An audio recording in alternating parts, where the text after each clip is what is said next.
Hello guys, welcome to our channel. आशा करता हूँ आप सभी अच्छे होंगे, अपना ख्याल रख रहे होंगे। तो आज दोस्तों हम लोग कंप्यूटर के कुछ इंपॉर्टेंट क्वेश्चन देखने वाले हैं जो आपके एग्जाम के लिए बहुत इंपॉर्टेंट होने वाले हैं। दोस्तों आई होप आप सभी के एग्जाम अच्छे जा रहे होंगे, अच्छे चल रहे होंगे। तो जिन दोस्तों के एग्जाम हो गए हैं वो भी अपनी तैयारी करते रहें, क्योंकि और भी वैकेंसी आने वाली है, रुकना आपको नहीं है। जिनके एग्जाम होने वाले हैं वो इन क्वेश्चन को ध्यान से देख लें, क्योंकि इसी तरीके के क्वेश्चन आपको एग्जाम में मिलेंगे।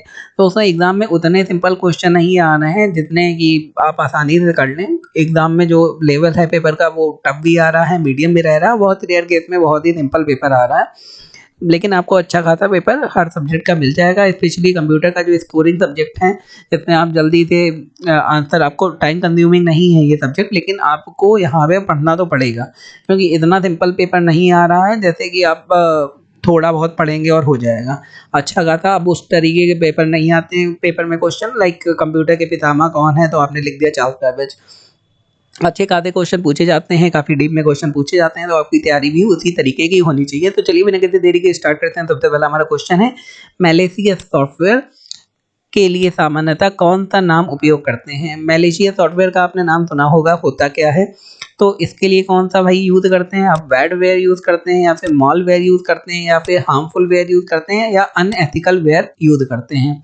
तो जो मैलिशियस सॉफ्टवेयर होते हैं उनके लिए आप कंप्यूटर का कौन सा वर्ड यूज़ करते हैं, तो ऐसा आपको वर्ड ढूंढना है जो कंप्यूटर से जुड़ा हुआ हो। और सबसे पहले आपको जानना है मैलिशियस सॉफ्टवेयर होते क्या हैं। ऐसे सॉफ्टवेयर जो आपके कंप्यूटर में घुस के आपके कंप्यूटर को ख़राब कर देंगे। अब जैसे मैंने बताया कि जो सॉफ्टवेयर होते हैं, जो आपके पास मालवेयर होते हैं, या ऐसे प्रोग्राम जो आपके कंप्यूटर में प्रॉब्लम क्रिएट कर देते हैं, जिन्हें हम लोग क्या कहते हैं, जिन्हें हम लोग मॉलवेयर भी कह सकते हैं। अब होता क्या है कि ये प्रोग्राम बनाए जाते हैं, और ये इसीलिए प्रोग्राम बनाए जाते हैं जिससे आपके कंप्यूटर में जाके आपके कंप्यूटर को ख़राब कर दें या अच्छे से चलने ना दें। तो ऐसे सॉफ्टवेयर भी बनाए जाते हैं, इन्हें कहते हैं मॉलवेयर। बाकी का मीनिंग देख लेते हैं। पहले क्या है, अनएथिकल वेयर। अनएथिकल माने वेयर माने कुछ नहीं होता है, ये ज़बरदस्ती का एक बस जो ऑप्शन देने के लिए लगाया गया है। एथिक्स और अनएथिक, एथिक्स माने होता है जैसे आप कंपनीज में काम करते हैं या आप कहीं और जाते हैं तो आप एथिक्स एक फॉलो करते हैं। एथिक्स माने अच्छे से रहना, अच्छे से चलना, कोई रूल रेगुलेशन होते हैं उन्हें फॉलो करते हैं। तो ये तो गलत हो गया। आगे हार्मफुल वेयर, ये भी कुछ नहीं होता है, कि ऐसे ही डाला गया है आंसर बनाने के लिए। बैडवेयर कुछ नहीं होता है, लेकिन मालवेयर होता है। तो मालवेयर का आपने नाम सुना हो गया, मालवेयर यूज़ होते हैं जिससे आपके कंप्यूटर को ख़राब किया जा सकता है, इन्हें मैलिशियस सॉफ्टवेयर कहते हैं। आगे क्वेश्चन देखते हैं कि कंप्यूटर वायरस, कंप्यूटर का जो वायरस होता है के माध्यम से ट्रांसमिट होता है। अब ट्रांसमिट माने क्या होता है कि एक कंप्यूटर से दूसरे कंप्यूटर में पहुंचाया जाता है कंप्यूटर का वायरस। वो किस तरीके से पहुंचाया जाता है भाई, फ्लॉपी डिस्क का यूज़ कर गए, हार्ड डिस्क का यूज़ करके, कंप्यूटर मेमोरी का यूज़ करते हैं, या फिर उपयोग सभी। अब फ्लॉपी डिस्क क्या होता है, फ्लॉपी डिस्क से पहले यूज़ होती थी, अब भी यूज़ होती है, लेकिन अब कम यूज़ होती है। फ्लॉपी डिस्क एक स्टोरेज डिवाइस है जो काफ़ी कम डेटा को स्टोर कर पाती है, तो अब रेयरली यूज़ होती है। हार्ड डिस्क आपको पता ही होगा, जो कंप्यूटर में लगी होती है 500 जीबी की, 1 टीबी की, तो HDD जिसे कहते हैं। कंप्यूटर मेमोरी में भी वही बात हो रही है, कंप्यूटर मेमोरी पेन ड्राइव भी हो सकती है, रोम भी हो सकती है, और हार्ड डिस्क भी हो सकती है। तो अब कंप्यूटर का वायरस जो है वो एक कंप्यूटर दूसरे कंप्यूटर में कैसे डाला जाएगा, या तो आप ईमेल सेंड कर दीजिए किसी को और ईमेल में ही वायरस लगा दीजिए, तो जैसे ही कोई डाउनलोड करेगा ईमेल तो उसके में वायरस चला जाएगा। या फिर वेबसाइट जो होती हैं वो, उसमें भी अगर आप कोई गलत वेबसाइट से अगर कोई गलत चीज़ डाउनलोड करते हैं, कोई PDF डाउनलोड कर दिया, सॉन्ग डाउनलोड हो गया, तो उसके अंदर भी वायरस डाल देते हैं। जैसे ही आप डाउनलोड करेंगे तो वो वायरस आपके कंप्यूटर में आ जाता है। कंप्यूटर वायरस होता है क्या, एक प्रोग्राम ही होता है। प्रोग्राम को आपके कंप्यूटर में आने में कितना टाइम लगेगा, और जैसे ही आपके कंप्यूटर में आता है तो ऑटो वो चलने लगता है, अपने आप ही वो अपने आप को कॉपी करने लगता है। तो फ्लॉपी डिस्क के जरिए भी आ सकता है। हार्ड डिस्क के, आपने किसी की हार्ड डिस्क ली और आपने कंप्यूटर में लगा ली और वो वायरस आपके कंप्यूटर में आ गया, या फिर कंप्यूटर में भी, तो इसका आंसर होगा उपयुक्त सभी यहाँ पे, all of this. Floppy disk के जरिए आ सकता है, हार्ड डिस्क के जरिए और कंप्यूटर मेमोरी के जरिए, तीनों के जरिए आपके में कंप्यूटर वायरस आ सकता है। आगे बढ़ते हैं, क्वेश्चन देखते हैं, किस जनरेशन के मल्टी प्रोग्रामिंग शुरू किया। भाई जनरेशन मैंने कहा था कि काफ़ी इंपॉर्टेंट है, आपको कंप्यूटर की जनरेशन बढ़ के जाना है। तो first generation computer, second generation computer, third generation computer and fourth generation computer. तो हर जनरेशन में कुछ नया नया ऐड हुआ कंप्यूटर में, तभी जनरेशन चेंज हुई। अगर कुछ नया ऐड ना होता तो जनरेशन चेंज होने का कोई मतलब नहीं। जैसे किसी में इंटीग्रेटेड चिप लगा है, किसी में कुछ नया आया है, देन आपको से पूछा गया कि मल्टी प्रोग्रामिंग कौन सी जनरेशन के कंप्यूटर में स्टार्ट हुई है, first generation, second generation, third, या फिर फोर्थ। तो थर्ड जनरेशन कंप्यूटर में मल्टी प्रोग्रामिंग स्टार्ट हो गई थी। तो मल्टी प्रोग्रामिंग का काम ही होता है कई सारे प्रोग्राम एक साथ कंप्यूटर में चलाना। जैसे आजकल आप मोबाइल चलाते हैं, उसमें कई सारे प्रोग्राम आप एक साथ चला सकते हैं कि चलाते ही ज़ाहिर सी बात है कि एक प्रोग्राम बंद करा, दूसरा सॉफ्टवेयर एप्लीकेशन चालू कर दिया, दूसरा साइड करा तो तीसरा चालू कर दिया, उसी को कहते हैं मल्टी प्रोग्रामिंग, मतलब एक साथ काफ़ी सारे काम करना। आगे क्वेश्चन दिया है जो giga tapes, like giga tape निम्नलिखित में से संबंधित है। तो गीगा टेप क्या है ये हम लोग देख लेते हैं यहाँ पे। तो वो माइक्रो कंप्यूटर से संबंधित है या मिनी कंप्यूटर या मेन फ्रेम कंप्यूटर या सुपर कंप्यूटर, सारे कंप्यूटर्स के बारे में आपको पता होगा, आपने पढ़ रखा होगा।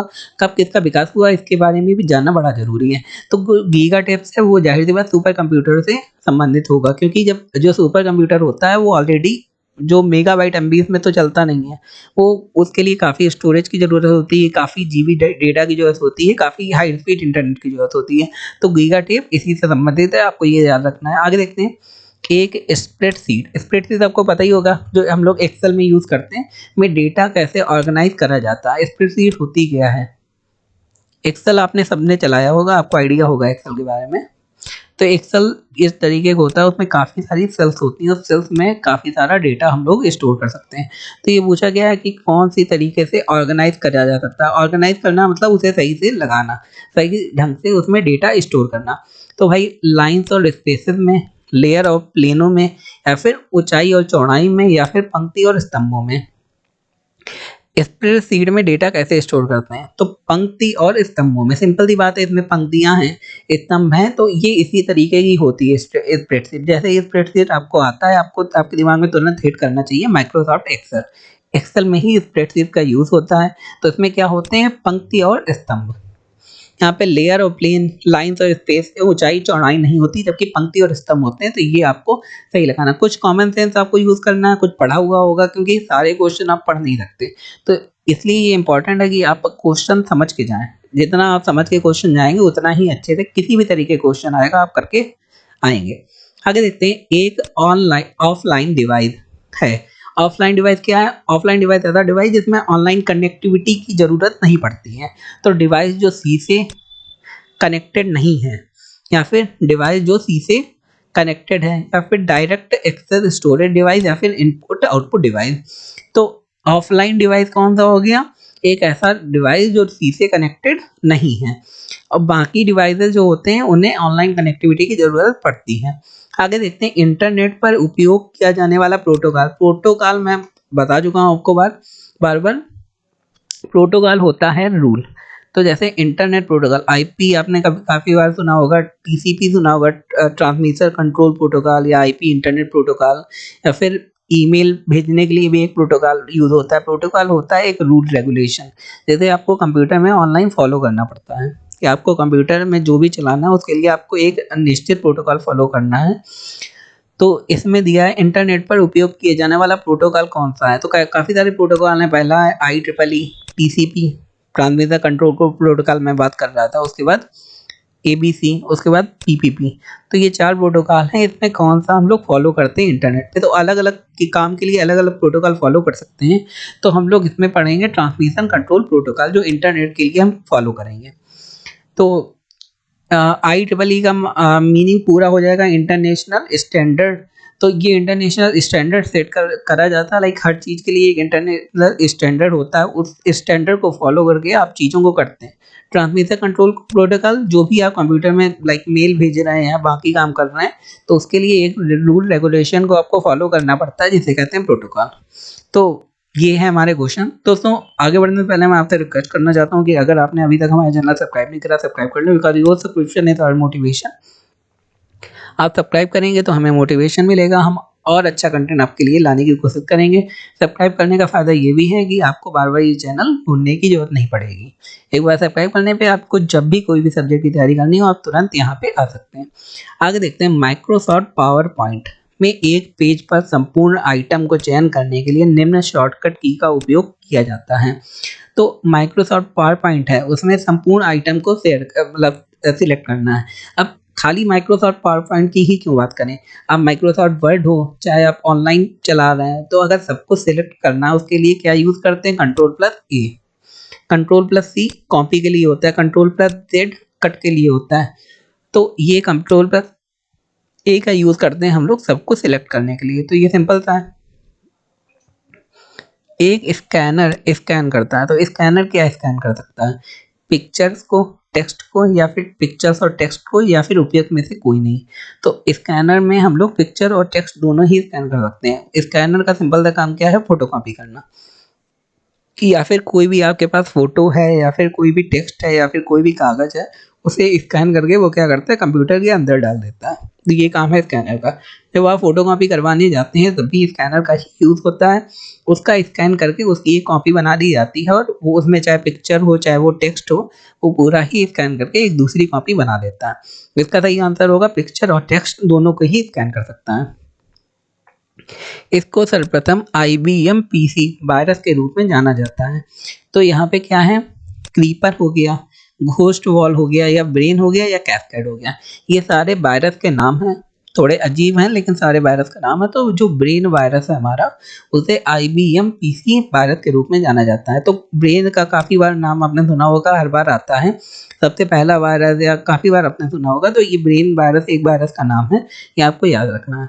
तो दोस्तों ये थे आज के हमारे कंप्यूटर के इंपॉर्टेंट क्वेश्चन। आई होप आपको वीडियो बहुत ही अच्छा लगा होगा, इन्फॉर्मेटिव लगा होगा। अगर लगा है तो हमारे चैनल को लाइक शेयर सब्सक्राइब करना ना भूलें। धन्यवाद।